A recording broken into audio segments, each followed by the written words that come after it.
Does it matter which one we take? How's it going? Whoa, hi. Sorry.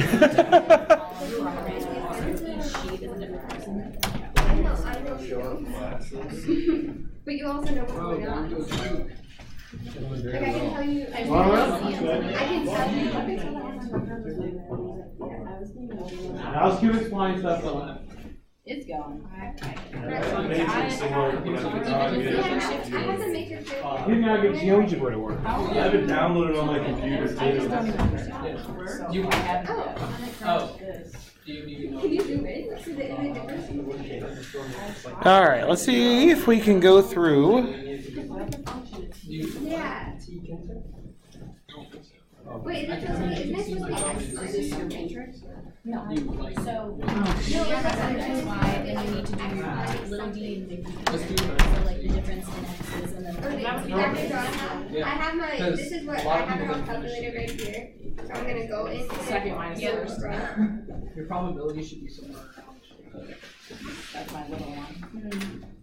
I think I'm gonna have to download the next And for this, you're not doing the whole column. We wanted you to like just pick like, why are these all these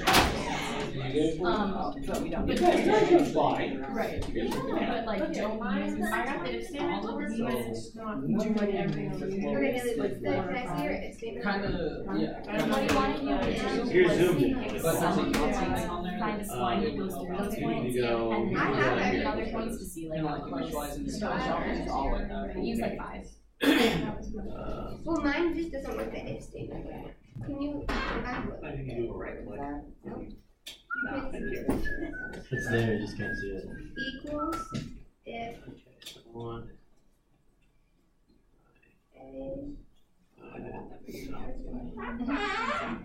I'm a mess. Thank you, Grace. Oh, for heaven's sake. Is that Wow.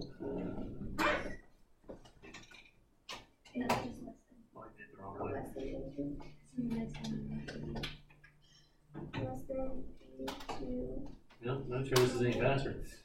Is it there? We're just not seeing it, or? Yeah, I think you're just not seeing it because it should be.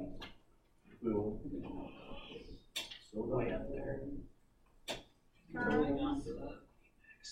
You're driving me crazy. I agree with that. Why is he saying that it's not going to work?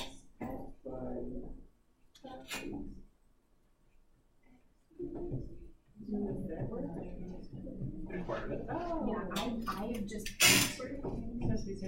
columns in the first box. Yeah, it's really. Zoom to fit work or? Come on. Hey, wait, what the heck? Why does that work? Here it is. And then your next. Yeah, it's not quite right because they should be connected, but yeah, it's actually plotting something. That's a good thing. Why wouldn't it be connected? 2D1 plus 2D2. Okay, apparently mine works now. Yours works now? There's probably no. Where, but also where is the less than working. Yeah. Yeah, it's like the stuff. There you go. Keep going. Keep going. Whichever one you choose. And then that's Hey, where Martin's there. I would say that. Which part of this inequality is equal? Is one supposed to be equal to that? The one left So I side can't is. use this? like this? Yeah. You're missing a curve too. You don't have a square. You don't have a square curve. Yeah. I just don't know what. Go through and change it. That is the same thing you're doing with them. Alright. I can swear to delete the nail in your phone. This is more rubber reduction. This is what you copy. Why in the world? So really you want to bring it on separate. Because this is your shape. I don't know why it's not saving my file.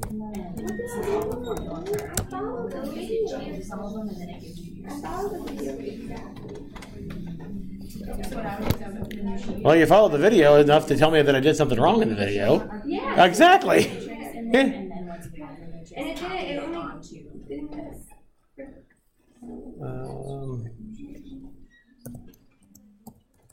Right here. This is a -0.8. And then I put that in. Did it work? I got it. Yay! Oh, I get it. There you go. Curvature. Yeah. This is exactly how we had it in the video. Oh, I bet it's in my downloads. I bet that's the problem. Okay, so then I would do. I would use this.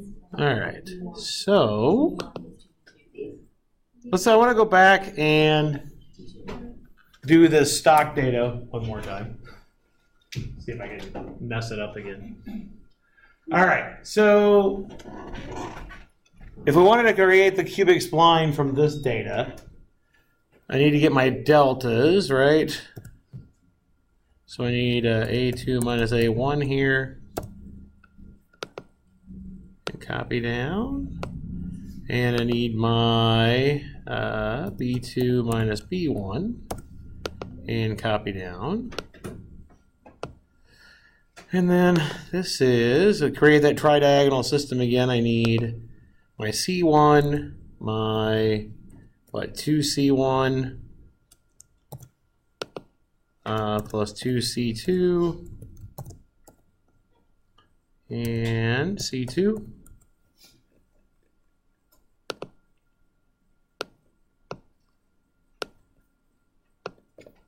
Yeah. Okay. And then we want to do the row reduction. Now again, remember the way the tridiagonal system works, at least from the top end. Oop, I need my constant too. I'll do that in a second. From the top end, remember that you've got your delta 1, your 2 delta 1 plus delta 2, and delta 2. Then you would have delta 2, 2 delta 2 plus delta 2 delta 3, and delta 3. And then on top, of course, remember you got your 1, 0, 0 and across. So this 1 will kill off this delta 1. So I don't have to worry about that. I don't have to worry about that original 1 up there. But I use this one to kill the one below it. Or in particular, I use the 4 to kill the one that's diagonally to the left of it, right? Right, all the way down. Okay. So, well, let me get my constants in here. So this is 3 times, it's, what? D2 divided by C2 minus D1 divided by C1. Yeah? Those are my constants.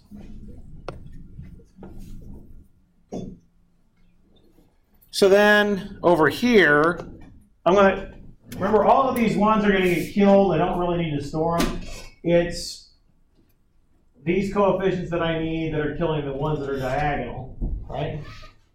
And then this coefficient here affects this coefficient here.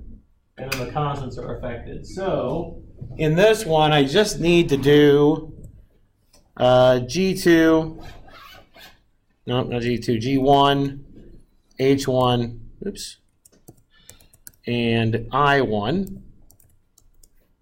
I don't need to keep the zeros. I mean, you can if you want to make sure you're doing it right, but you don't have to keep the zeros in there. I did it last time, but you don't have to keep the zeros.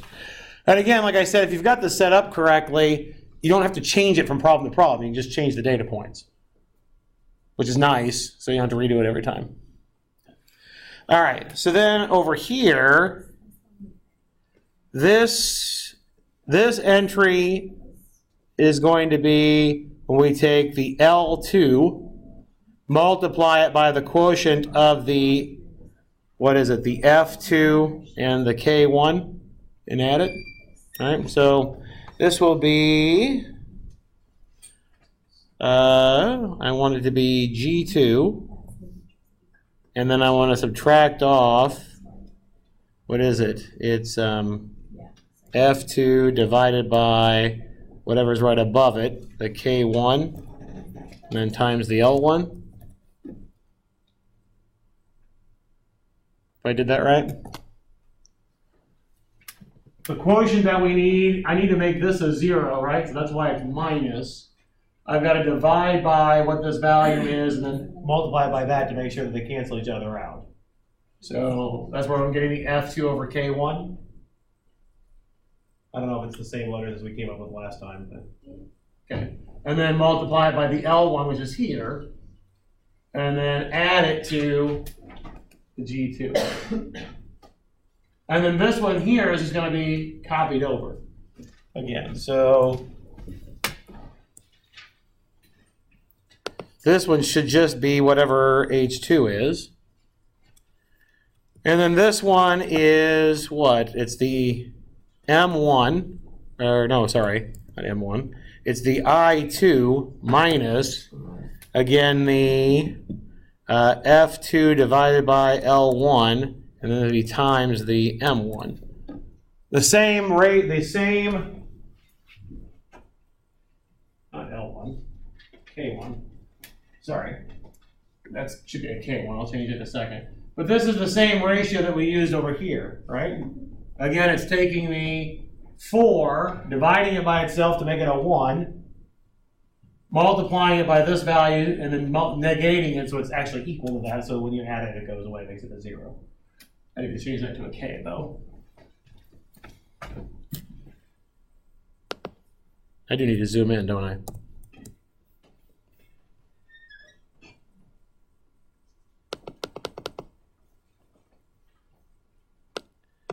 At this point, I should be able to copy this down.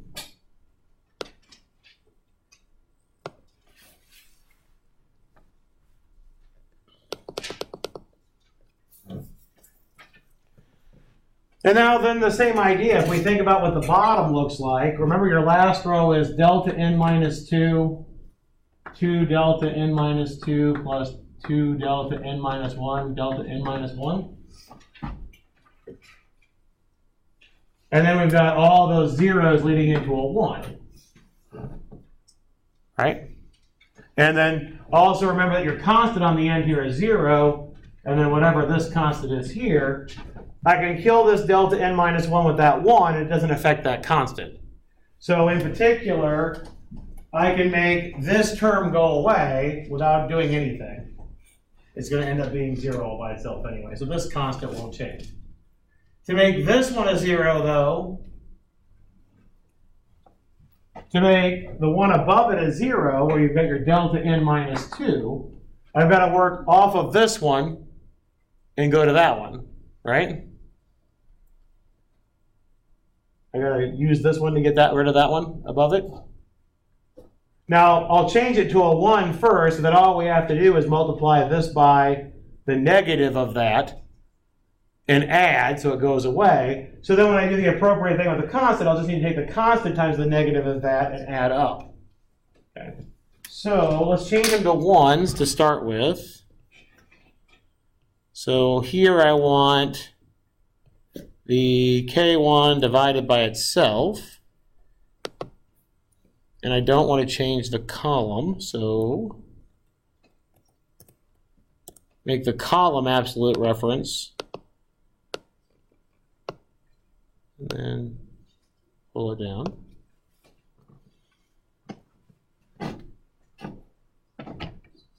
And now we should be able to get what we need. Again, all we need are the constants. The first constant that we have is just the original constant, that negative 12.3016. The next one above it will be whatever is in Q18, and then minus the whatever is in P18, because P18 is the one we're trying to get rid of, right? In the matrix, that P18 is right above this O19, right? This diagonal. And then multiply that by the term that's right below it, which is what, S19?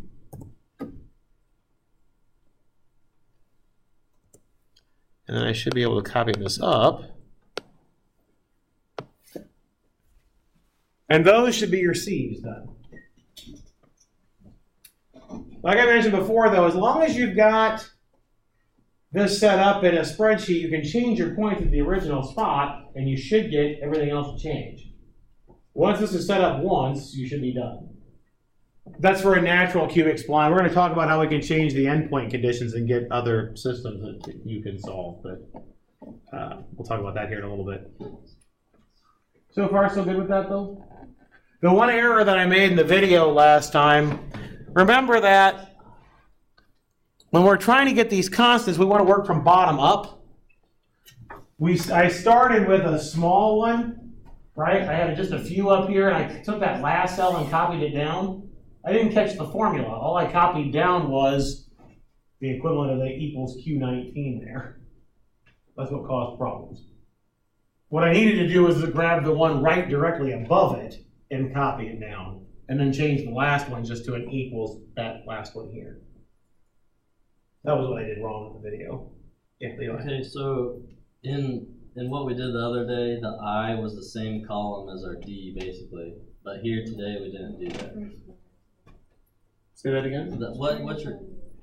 I copied it into a new sheet, didn't I? Yeah, so what did you have under column I before you wrote down? The column I is the 3 times the capital delta 2 over little delta 2 minus the capital delta 1 over little delta 1. It was the constants. Okay. So it would be 3 times whatever it was. But I have them already in, I don't remember what cells I had them in. Let me look. Yeah, it was D and C. So it's the D2 over C2. I'll click on it so you can actually see it. That was what I had there. I think I just copied and pasted that over into another sheet and started from there. So the column names are off. But if you already got that part set up, then you can just go back to that and make that your row reduction sheet. Like I said here in a minute, when we change the endpoint conditions, you might get a little bit of change in your row reduction, at least at the start. But we'll talk about that here in a minute. But it's still going to be similar because we're still going to have a tri-diagonal system that we're going to solve. I mean, what we're going to do is tri-diagonal. So, all right, we okay with that? So then, let me go grab those constants.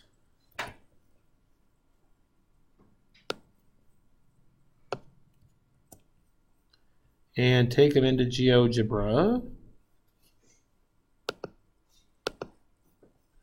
Perhaps. I want to pull up the GeoGebra that you are all looking at. That's the old one, isn't it? That's 5. This should be 6. I want it to look like what you're dealing with. I don't want it to look different. I want the spreadsheet. All right, so I need my points, my deltas. Actually, I don't need the x-coordinate. I do need the x-coordinate. I need my points, my deltas, and then I'll have B, C, D. So I'll paste this in right here. I want a 0 above it, and I want a 0 below it. So I need to reference those things. Get off my screen. And let me delete this. I don't know. I do not have, for the life of me, can understand why that pastes the table into the graphics window too. That's a weird little quirk.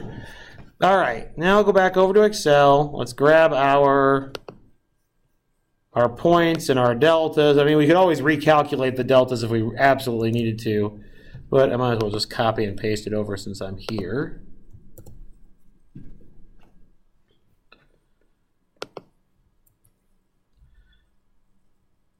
Or if you really want to do all the computations over in the Excel and then copy your final things over, you can do that too, but I'm not sure it's any easier one way or the other because you still need all the columns.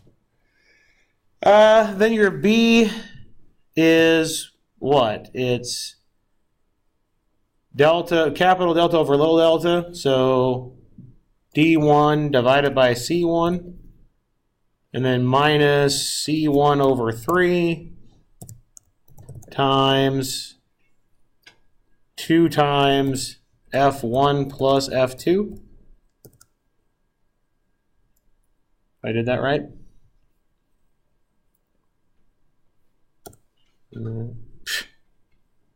That was interesting. Equals. Seriously? Oh, you're missing That's a one a after problem the I was C. having. Missing a, I'm sorry? You're missing a one after the second C. Oh, I am. Thank you. There we go. Wow. That was pretty good eyes. Thank you. All right. So there's the B's, and then we need the D's. So the D's are what? It's the F2 minus the F1 divided by 3 times the C1.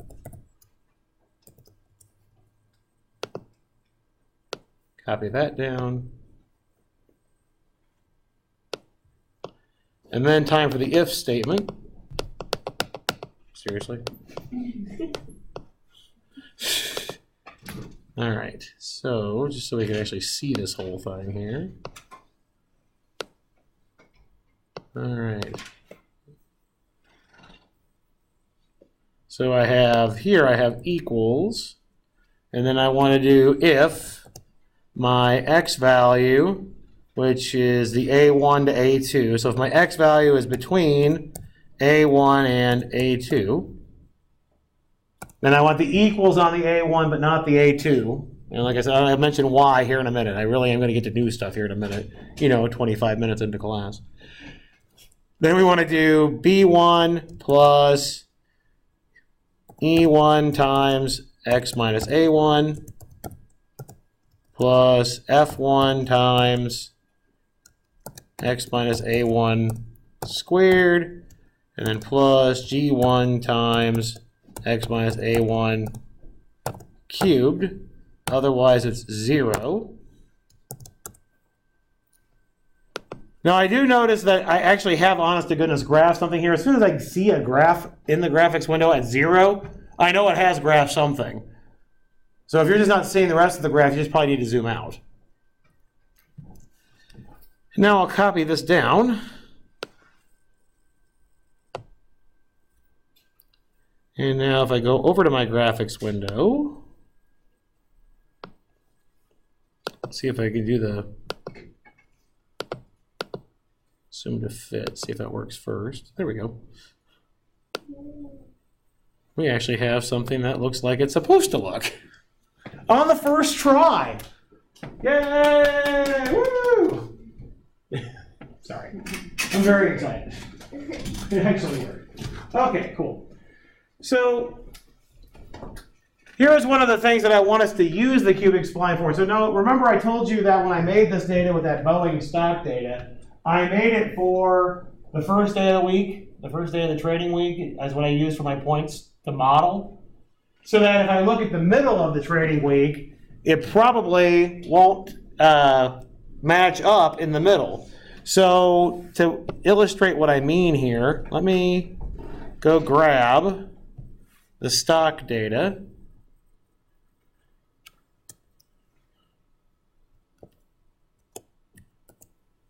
And put it in GeoGebra, hopefully. Oh, for heaven's sake, why are you doing that? Scroll, or don't scroll. That's fine. I didn't want you to scroll.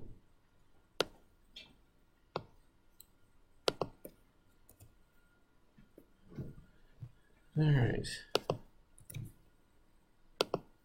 I want to plot all the points. So this is all the stock data from October to a couple of weeks ago at this point. It wasn't supposed to be a couple of weeks ago. It was supposed to be like a couple of days ago, but you know. All right. Create list of points. Zoom this back out again.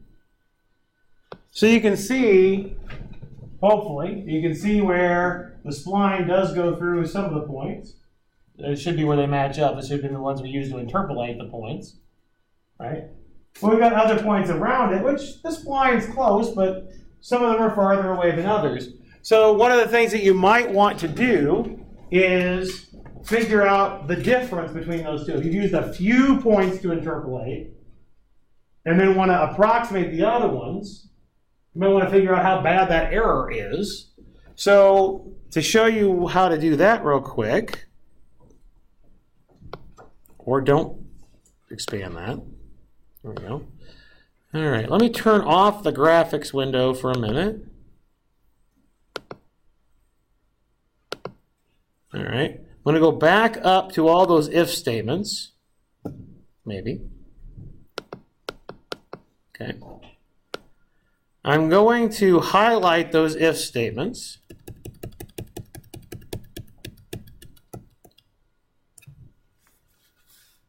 Before I do that, let me go and view the algebra window here as well. Get an algebra view up. All right. Back over to the spreadsheet here. I want to, with that highlighted part, let me highlight it again because apparently when I opened up the other window it made it mad. Highlight it.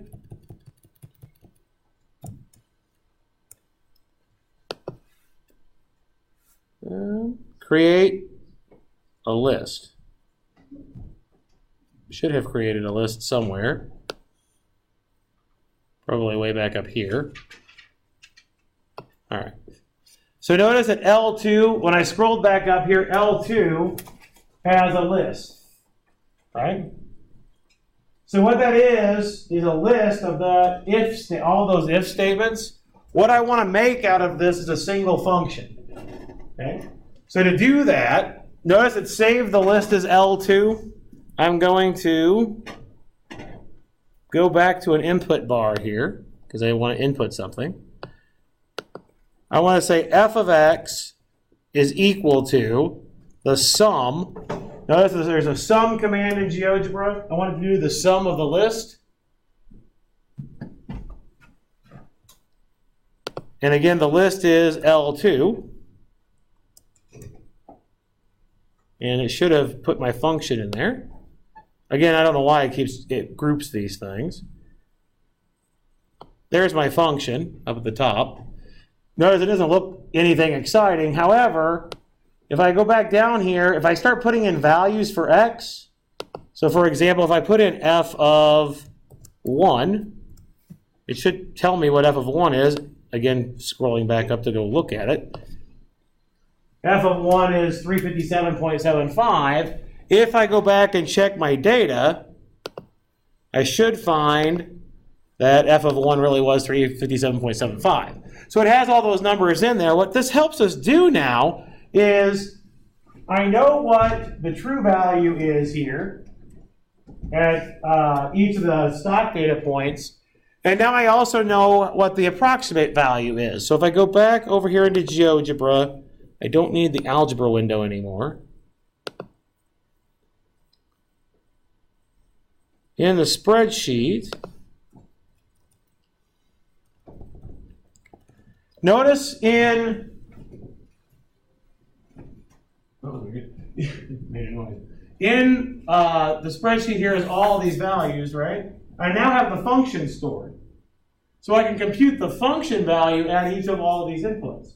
Each of these inputs. Okay? So I should be able to type in equals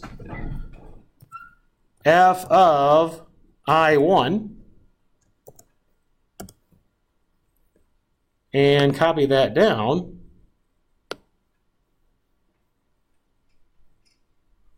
No, eventually copy that down.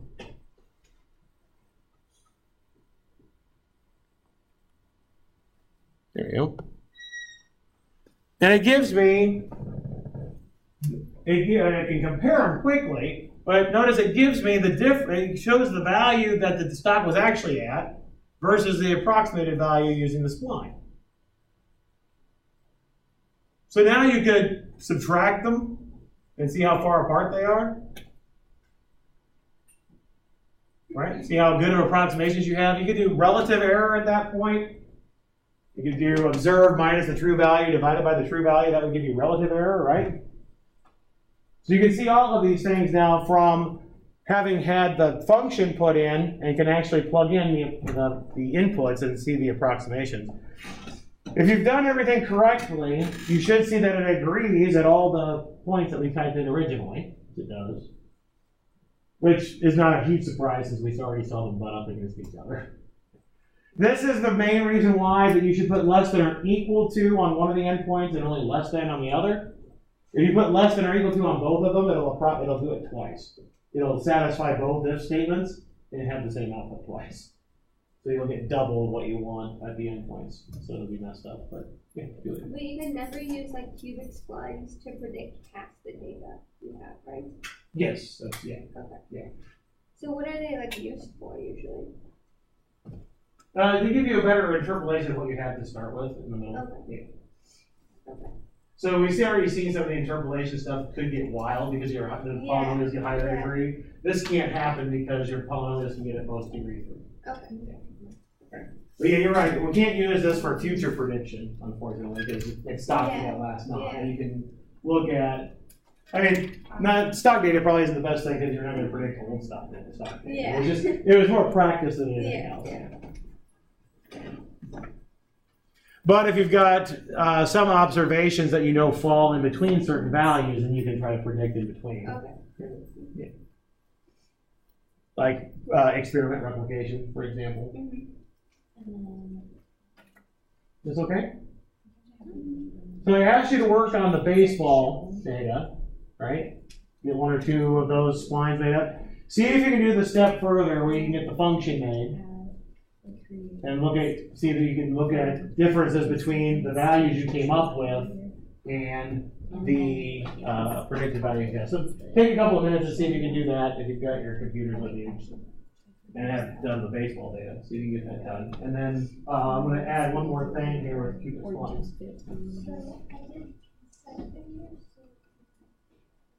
Oh, okay. So you should be able to change it though, since it's all set up, right? Okay, I have a question. So I just got them to graph right before class. Oh, I was cool. working on my own, but it only goes to 3. Where's your if statement?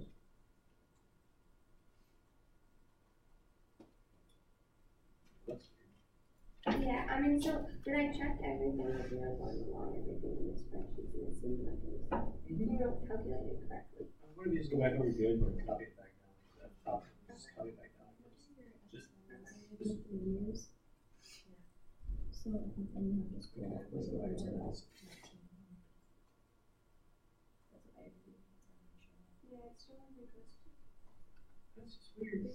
Yeah, I followed your video, except for the mistake. Well, I hope you didn't follow the mistake. That'd be all screwed up. Yeah. Well, I like zoomed it out really far. So that What? Follow the mistake, sure.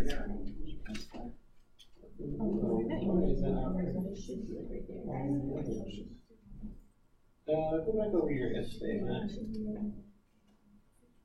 Just look at the second one.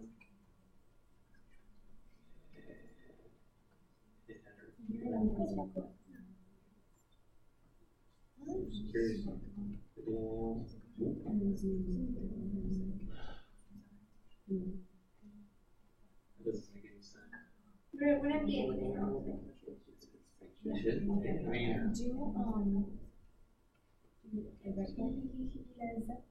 Just for that, back into the same cell. Change all of the A2 to 3. I just want to see what it's doing. I know, maybe literally just a number 3. Just hard code a 3 and a 6 for the A3 and just see what happens. I just want to see if it comes up. I want to know if it's a problem with the cell reference or if it's a problem with it. No, there it is. Okay, so it actually knows it's supposed to be an if statement. Well, at least you know you got it right. I mean, at least you know it's working properly. Yeah. I don't know why it's not doing what it's supposed to do with references, because you won't have to do that every single time. Yeah. Because yours, I mean, yours looks the same as mine. Yeah. Or, and it was the same as Yeah. Sid's on the screen. I remember hers looked like that too, with little parentheses around it. Yeah, it's drawn in, it's doing what it's supposed to do. That's so weird. Well, especially since it does it for the first one. Yeah, but not the second one. It won't take the values from A4. It's just putting parentheses around it like it wants to do the value from A4, but then it doesn't actually do it. Yeah, that's what I've been doing, and then it draws it. And then But it draws it it, it's should fine, work. yeah, there's no reason why. Well, especially since it worked for the first one. Yeah. That's what's good. Yeah.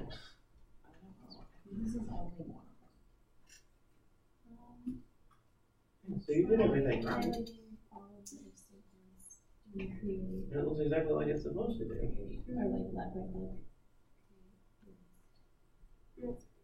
It is very weird. I can just change it right now. Yeah, it's just bizarre. I don't like it. Yeah. So for when you pick your points for your function, like they're smaller space than what your points were when you like for your initial graph.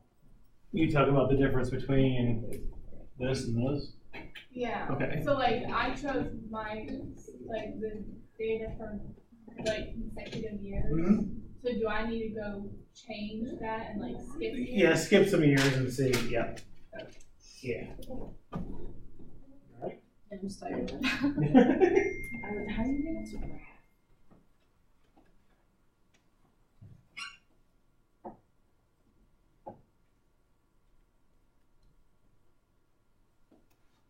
I don't know why it didn't grab.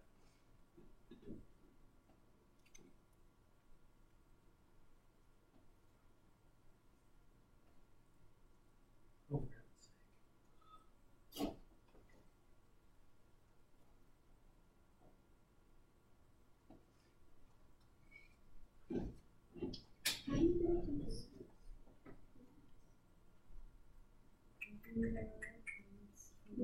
It should have grabbed. Say from Julia with that. Yeah. Yeah.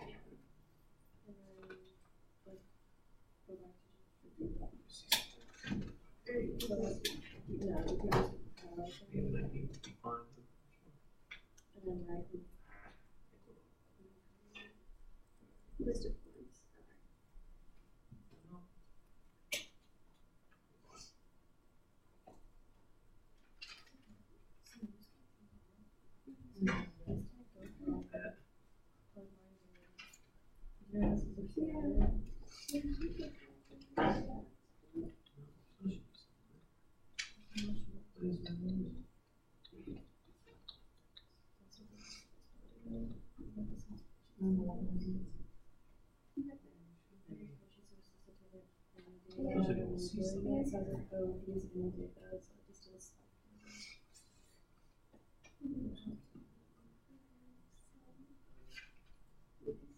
Yeah, it should be in here. You should be able to see it at this point.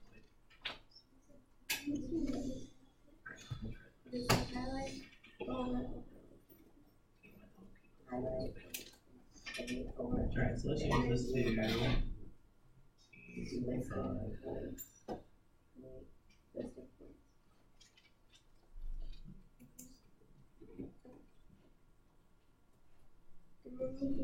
oops. I don't know what to do.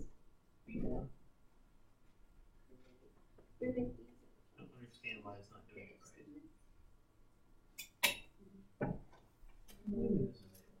And then we can do this sum. Yeah. We do this sum. Yeah, after that equals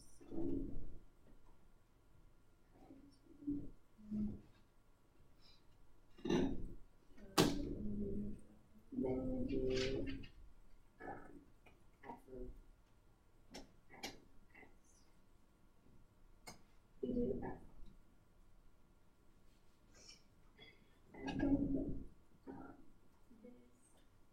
minus this. Wait, right? And then it's 0. It should be 0 because the points are Yeah, I think it equals.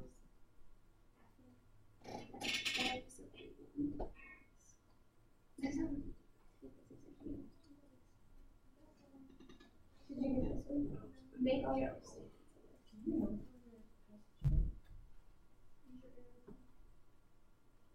I know the function's in there. Okay, now go over the algebra.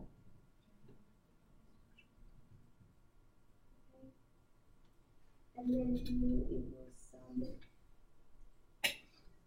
of L to click on that. And then, no.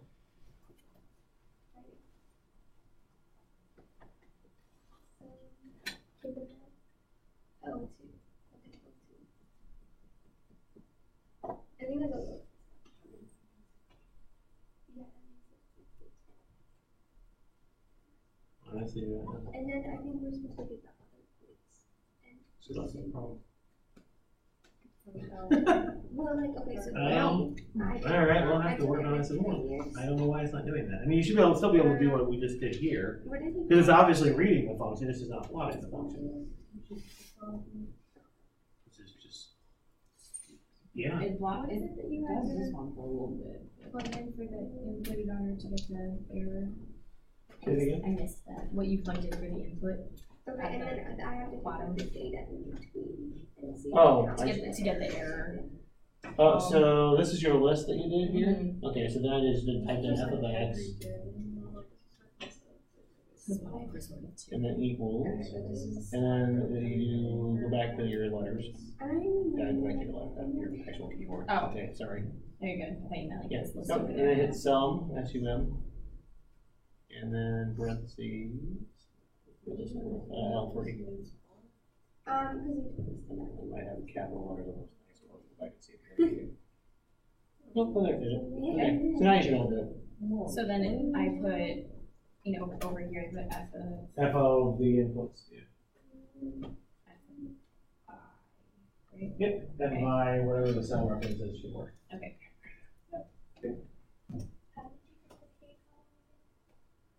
So, did you make your function yet? Yeah, you did. Okay. Yes. Okay, so there's your F, right? So your K, I just typed in F equals F of. I did Yeah, it. equals. You have several equals. Equals little F. columns. I only put H. And then I1. Oh, this is where I copied over. Oh, is that what your input is? Where your input values? Well, it took a lot. You use 0. Yeah. F of A1. Or, no, I'm sorry. Oh, you shifted it, didn't you, to 1914? You shifted? Okay, so we need to go back and shift it, so let's escape. Go back over. We need to convert these years to the same as what you just had for your. Is this 1914? Where is it? Oh, Okay, so then you can- 31. Well, okay, you can do whatever you want. Oh, I guess that's not what it looks like. Well, except that these are going by year now, right? Every 4 years. So I was just gonna say, just instead of doing what you're doing, hit equal, say equals I1 minus 1940. I think this is literally just my bad though. So you started with that with 1940? This is just my bad. This is not. Sorry. Just type that, just put that back as 1914.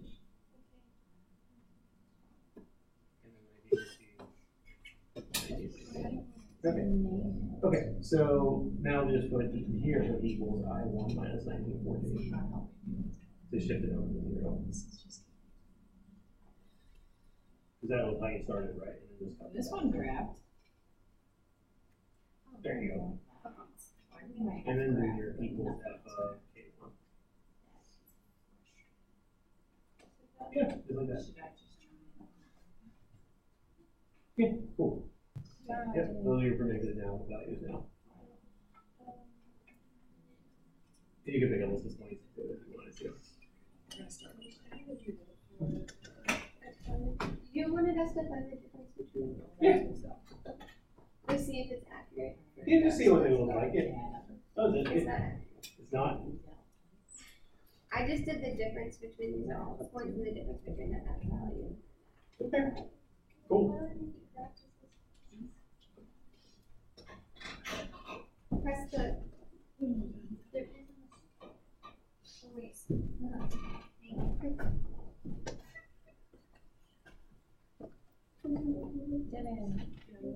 Get a go? I got my errors. Oh, cool, good.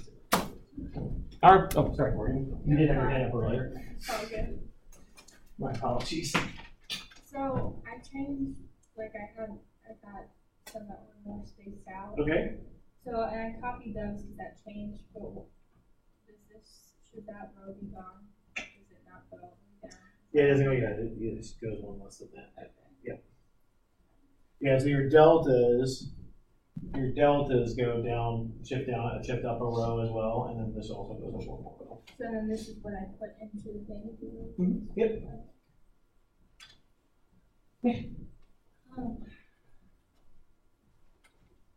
How about this?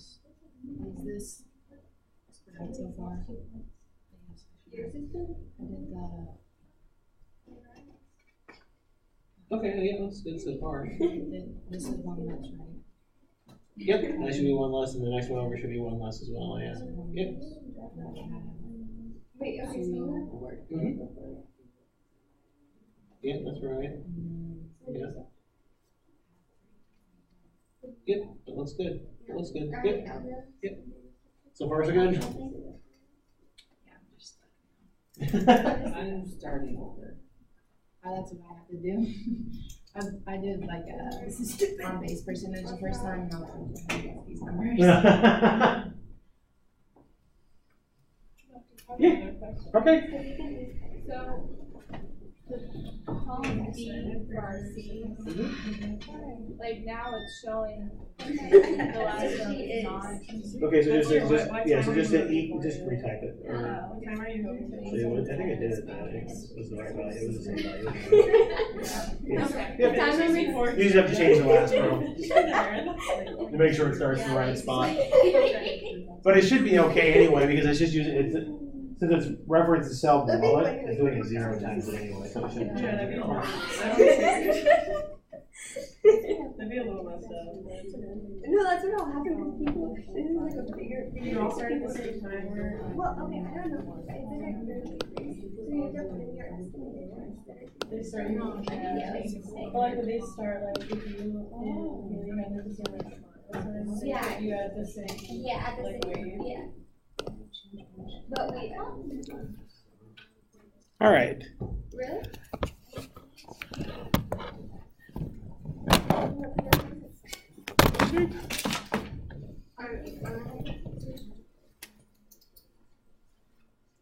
Well, that would make more sense with that. Well, it's double the distance, Haley. Why am I getting divided? I think yeah, it's the same time. The 5K starts at 6:78. So remember when you make up your system. The Google further 5K at 6:78. No, I don't know. Like, it starts at 6:30. Would it make sense to just? Dr. Joe, I'm struggling. I'm sorry. Oh. All right. I do want to spend a little time in talking about how we can modify the cubic splines formula. Isn't that exciting? Control C. I'm still So, I want you to figure out how to do this error and get the functions made up so that you can calculate errors as well.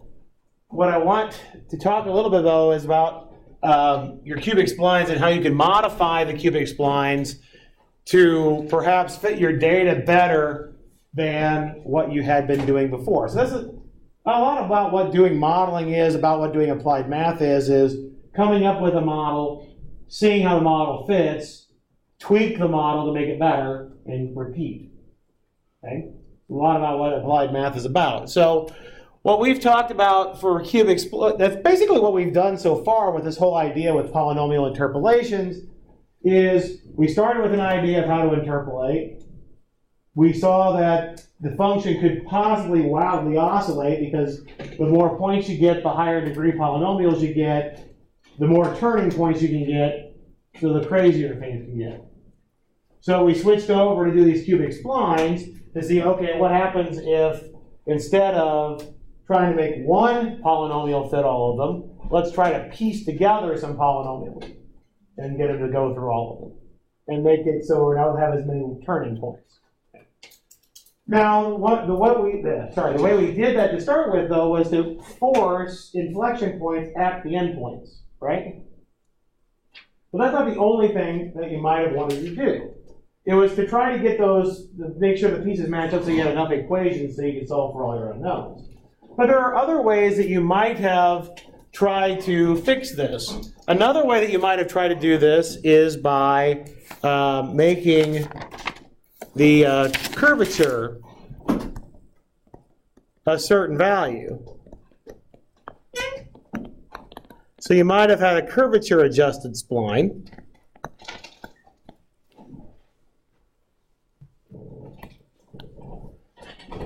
The curvature adjusted spline is just the natural extension of what we talked about with our natural cubic spline. Or the natural cubic spline means that the second derivative at both endpoints needs to be 0. So you have an inflection point there. Well, curvature adjusted just says, okay, I don't necessarily want the second derivative to be 0. I'm going to tell you what values to make the second derivative. Okay? So for curvature adjusted spline, you're going to have a value on your first spline at your left endpoint. Second derivative, have a value for the second derivative at the left endpoint. So it is equal to some, I'll call it V1, lack of a better letter. Call it whatever letter you want. And then also your last cubic spline at the right endpoint, make its curvature equal to a specific value. Again, call it, it doesn't matter if I call it Vn or Vn minus 1, I'll just call it Vn. Literally, the letters don't matter, because you're going to have specific numbers to plug in there anyway. So instead of, in the natural cubic spline, V1 and Vn are 0. Right? For curvature adjusted, instead of making it an inflection point, we're saying we want it to bend like this. Okay? And again, maybe that better fits the data. Maybe you see, as you're looking from left to right, as you plot the points, maybe you see it looks concave down. So you want to pick your V1 to be negative instead of being 0, because the function looks like it's concave down on those first few points. And then maybe you have a way to estimate what the second derivative is and use that. Okay? Or maybe again you see it concave up, so you want to make it positive at that endpoint. That's the idea. Right? Maybe it looks like there is some curvature to start with, so you're going to make it have a certain curvature to start with. Does that make sense? So all this is going to do, and by the way, all these adjustments that we're making, all it's going to do is change our first row and our last row of what we're trying to solve. Right? In general, our first row was 1 with a bunch of zeros equals 0.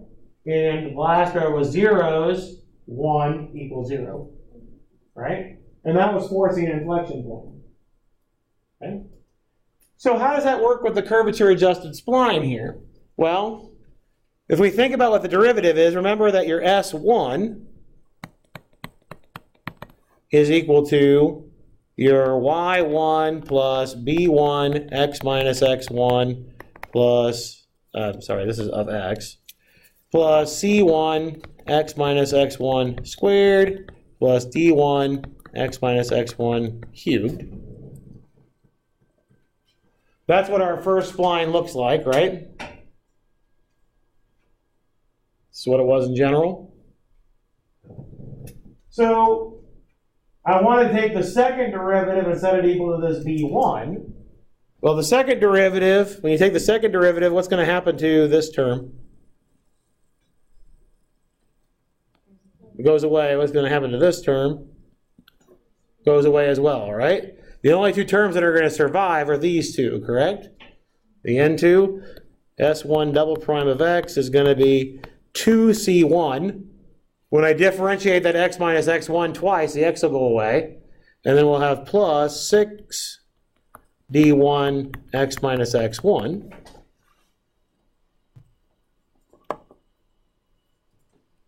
Right? We agree with that? Okay. This one, now, if I know something, I want to have something to be true about the curvature at the left knot, the leftmost knot. Well, if I put in x1 into the second derivative, what happens to the last term? It goes away, right? So the only equation you get here is 2c1 has to equal the v1.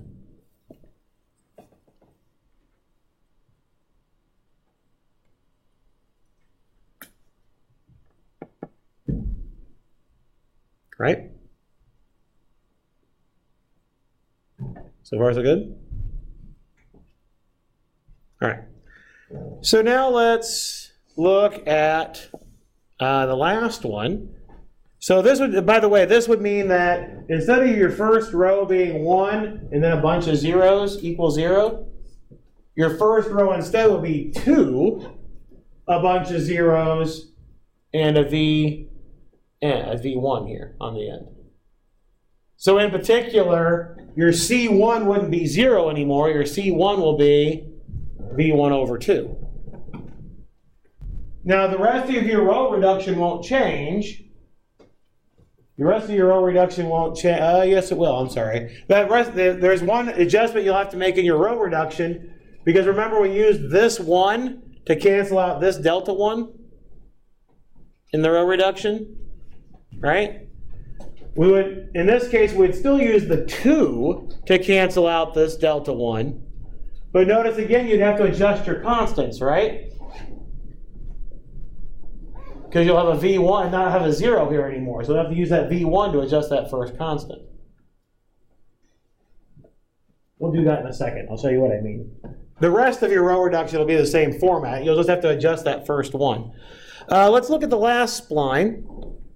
So Sn minus 1 of x is going to be y sub n minus 1 plus b sub n minus 1, x minus x sub n minus 1, c sub n minus 1, x minus x sub n minus 1 squared, d sub n minus, minus 1, x minus x sub n minus 1 cubed.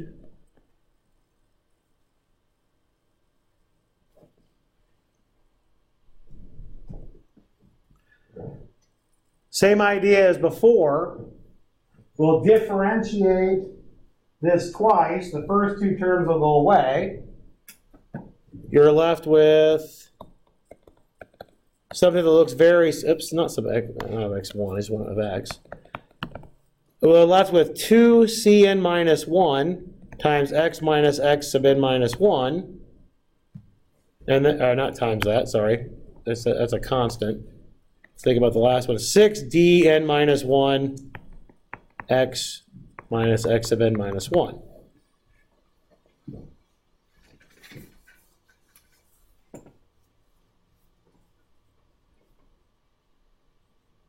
Right? Okay. This one's not, the formula, the equation is going to turn out to be very similar, but this one's not just as easy as what we did in the last one, right? In the last one, we put in the left knot. So the x minus x1 term went away. In this one, we want to put it in the right knot, the rightmost knot. So that x minus xn minus 1 term is not going to go away right away. So we'll have 2cn minus 1 plus 6dn minus 1. This is going to be xn minus 1. That's just delta n minus 1, right?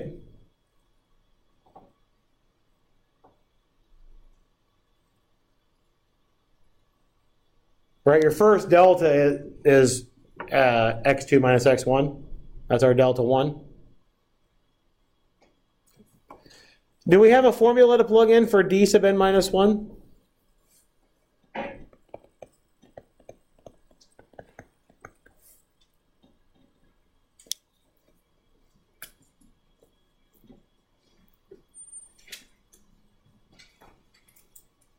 for C minus a C over 3 times. Say that again. Oh, yeah, is a CN, is that what you said? Yeah, I said 2 C's. Okay. Okay, so it's CN minus over. Yeah. 3.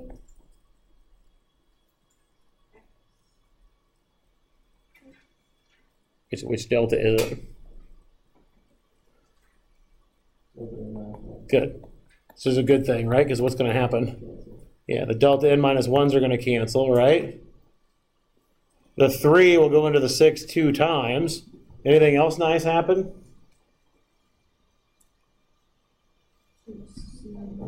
The 2cn minus 1s go away, don't they? This whole thing simplifies to 2cn.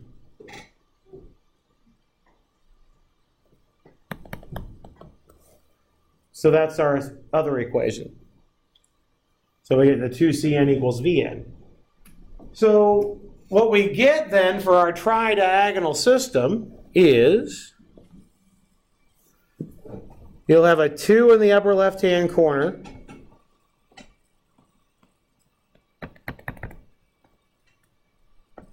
and a vn in the upper right-hand corner. You'll still have your delta 1, 2 delta 1 plus 2 delta 2.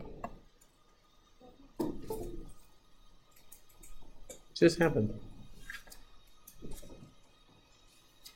That was weird, right? That wasn't just me? What is going on? Did I just start making more noise too? Yeah.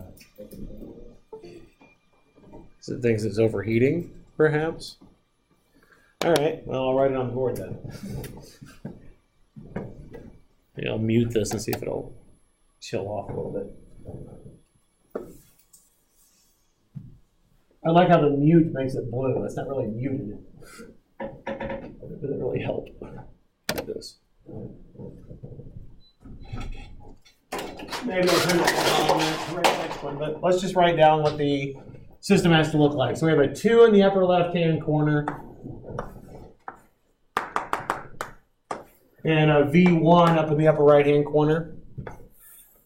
You've got a delta 1, 2 delta 1 plus 2 delta 2, delta 2, and a bunch of zeros. And then your 3 times your delta 2 over little delta 2 minus delta 1 over little delta 1. Right? That doesn't change. All we've done is change what the first and last equations are. That's all this is doing, right? So then you've got 0, delta 2, 2 delta 2 plus 2 delta 3, delta 3, 0, and then 3 delta 3 over little delta 3 minus delta 2 over little delta 2. Your last equation will be 0, 0, 0, 0, dot, dot, dot, dot, out to 2, right? And your Vn on the end. The one right directly above it will be a bunch of zeros until you get to that last row, which really is your delta n minus 2, 2 delta n minus 2 plus 2 delta n minus 1, and delta n minus 1. And then 3 delta n over little delta n minus 1. Little capital delta n minus 2 over little delta n minus 2.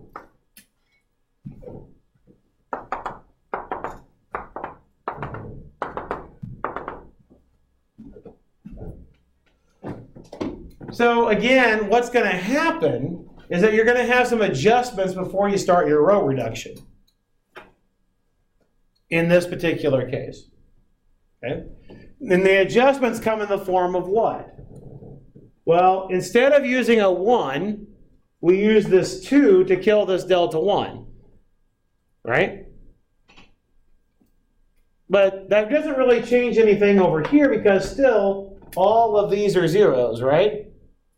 I can do, if you remember your row operations, I can do -1/2 times the 2, add it to the second row, and replace the second row. That's a perfectly legitimate row operation, right? Okay, so it doesn't change anything on this side. However, it does change this, right? It changes that constant, doesn't it? This constant becomes what?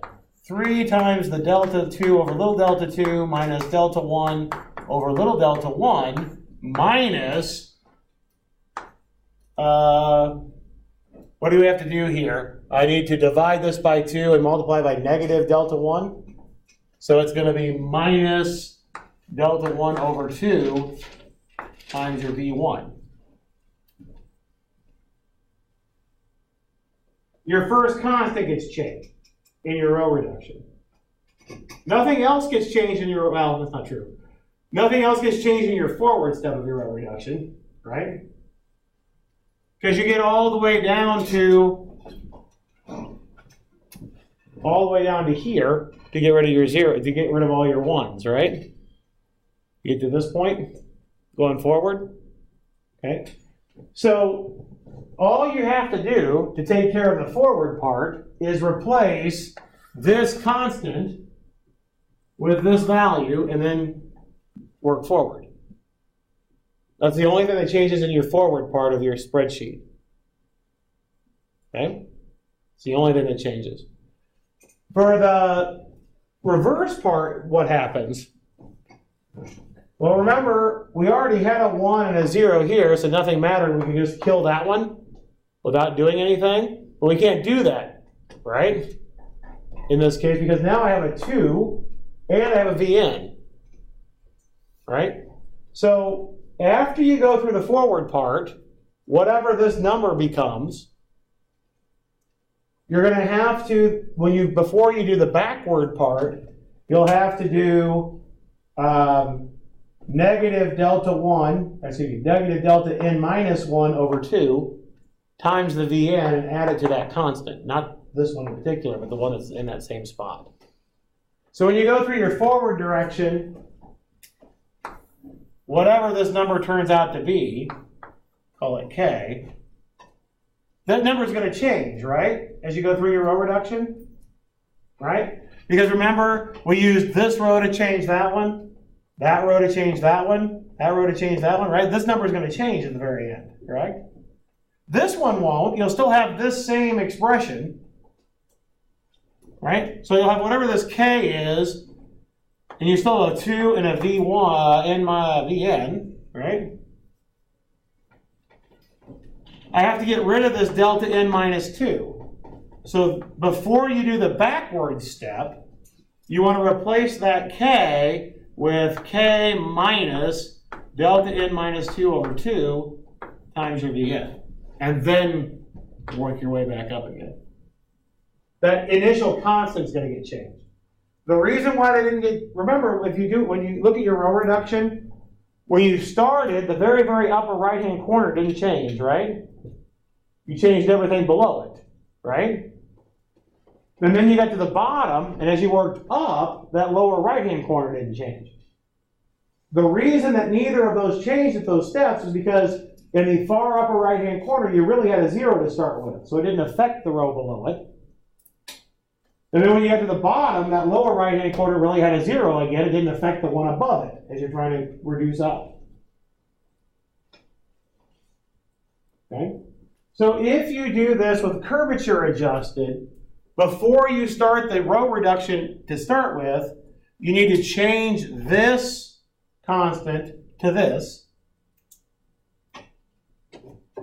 Okay? And then after you get through the forward direction, you've got to take this new constant and replace it with this. Yeah, Levi. Is it supposed to be delta n minus 1 over 2? Yeah, it should be a 1. Yeah, thanks. Is that thick? No. Are you sure? Yes. You wrote on board, so we had to catch it. It's a 1. Yeah. You're trying to kill that other curve on. Thank you, Levi. Yeah, So then you're driving down to copy, like, I'm thinking like in Excel. Mm-hmm. So like you drag down and then put in your new formula for K and then drag over. Yeah. So you'll put in the new formula for the very, very first constant, and so that'll still be in your upper right hand corner. So it's the next one where you had the formula, you would drag that down, right? And then over here, instead of just saying equal this cell, you would do equals that cell, this cell, minus this expression. So instead of that very, very bottom cell saying equal whatever just to copy it over, you're going to copy it over but subtract something off of it first. And then that's why we have to copy back up. Yeah, so you copy back up. Yep. Right. Does that make sense? All right. So here's what I want you to do for homework. Oh boy. All right. So you've been working on the baseball data with the cubic splines. All right. So you should have hopefully something that came up with, and so now you've also done where you've got the error, right? What I want you to do for homework for Thursday is play around with changing the curvature and see if you can get your errors better. Okay? That's what I want you to do for the homework. All right? For Thursday. You should have already had cubic splines made up, right? And we talked about how to get the errors today. Literally, all I want you to do is play with your row reduction numbers and see if you can change the curvatures and get the errors to be spawned. You may not be able to, but you should have an initial starting point to get to and see if you can play around with it. So by doing that, we just choose different. Yeah, just change it. Look at your data. Look at the data that you're using and see if it's concave up or down to start with, and see what happens. That's what I want you to see. And just see if you can make the errors better. Literally, all I want you to do. If you've already got your cubic spline made, the cubic spline made up, it shouldn't take that long. For one of them or for both? If you've done a couple of them for both. So then are we taking values of one? Yeah, I would look first to see if it's concave up or concave down, based on the data points you're using, and use that as a guess if it should be positive or negative, and then just play around with the actual values. So then we need to include that line in our matrix thing, because before we were able to leave it out. You can, notice that all that this line is doing is changing this constant to start, and then this constant at the end, and you go back up. So you don't need to add that line in there. So I would just put my value in. Now, for your C's, though, you will have to put in the V1 over 2 and the Vn over 2. Instead of having 0 at the top and 0 at the bottom. Oh, when you have your C's, we actually put the 0 at the top and bottom. It's not 0 anymore. It's V1 over 2 and Vn over 2. Okay. Yeah. So whatever you put is actually going to be in those. Because those will also affect your B's and your D's. Yeah. Right. Right. So you'll have to put those in there. Yep.